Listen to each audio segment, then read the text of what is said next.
అధ్యక్ష ఎన్నికల్లో రాజేంద్ర ప్రసాద్ కి ఎదురుదెబ్బ తగిలింది. ఆయన ప్యానెల్లో ఉన్న ఉత్తేజ్, శివాజీ రాజా పోటీ నుంచి తప్పుకున్నారు. దీనికి సంబంధించి మరింత సమాచారం మా ప్రతినిధి లక్ష్మీనారాయణ అడిగి తెలుసు. లక్ష్మీనారాయణ, లేటెస్ట్ డెవలప్మెంట్ ఎలా అర్థం చేసుకోవాలి? రాజేంద్ర ప్రసాద్ కి అంటే ఏ విధమైనటువంటి ఎదురుదెబ్బ ఇది? ఇప్పుడు ఆయన ముందు ఉన్నటువంటి ఆప్షన్ అంటే వేరే వాళ్ళతో ఇప్పుడు ఆ ప్యానెల్లో మళ్ళీ పోటీ చేస్తారా? ఏం జరగబోతుంది? ఇప్పటి వరకు మా అధ్యక్ష పోటీల్లో ఇంత రసవత్తరంగా ఇటీవల కాలంలో ఎప్పుడూ జరగలేదు సంతోష్.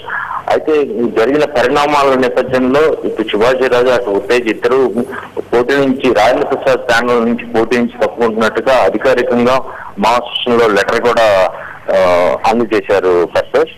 అయితే వీటిపై స్పందించడానికి ఇప్పుడే రాజేంద్ర ప్రసాద్ నిరాకరించారు. ఈవినింగ్ 4:30 ఆ టైంకి ప్రెస్ కాన్ఫరెన్స్ ఏర్పాటు చేసి మా అసోసియేషన్ లో జరుగుతున్న సంఘటనలన్నింటినీ వివరించి అందరికీ తెలియజేస్తానని నా వర్షన్ తెలియజేస్తున్నారు సంతోష్.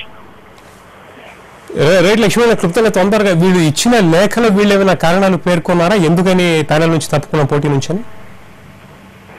కొన్ని వ్యక్తిగత కారణాల వల్ల తప్పుకుంటున్నాం అన్నట్టుగానే ప్రకటించారు తప్ప మిగతా విషయాలు ఏమీ తెలియరాలేదు సంతోష్.